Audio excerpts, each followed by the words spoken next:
And if the truth be told, if I can be honest with you, I know church people want other people to think that we move when God says to move. But some of us have sat down and missed the very thing that God had for us because we were so accustomed to what was happening in our lives. If the truth be told, it's hard sometimes to move where God wants us to move because sometimes things are not familiar to us. Transition sometimes will bring us out of our comfort zone. It will even make you question God's plan. I know people say you shouldn't question God. But if I can be honest with myself, sometimes God told me to move and I asked God, are you sure that you know what you're talking about? Even though you know all things, but it just don't seem right. God, to go in the direction that God, where you want me to go. Transition at times is very uncomfortable because things seem so unfamiliar. And it's so difficult for us to start over because you do know sometimes in transition that God will sometimes take everything that it took for you years to build and he'll take you and snatch you out and have to start you back over from the beginning. I wish I had somebody in here.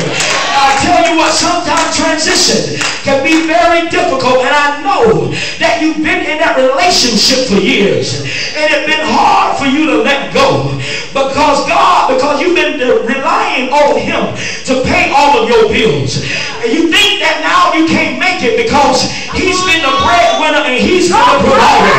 And God is trying to tell you right now that I've been told you to drop that bad habit, but you won't trust him because you believe that it's so hard for you to lay down those circumstances to you.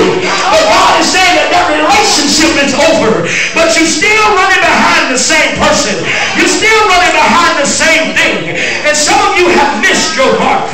I know you've been relying on his income, and you think that you won't be able to make it if you stay there. And some of you right now, if that's not you, some of you grew up without your parents or with your parents, and now you want to stay in that dead relationship because you don't want your children or your child to grow up without their father or their mother. But I come to let you know today that no matter where God is leading you right now, you've got to understand that he will make provision for you. He won't lead you in a direction and not keep you.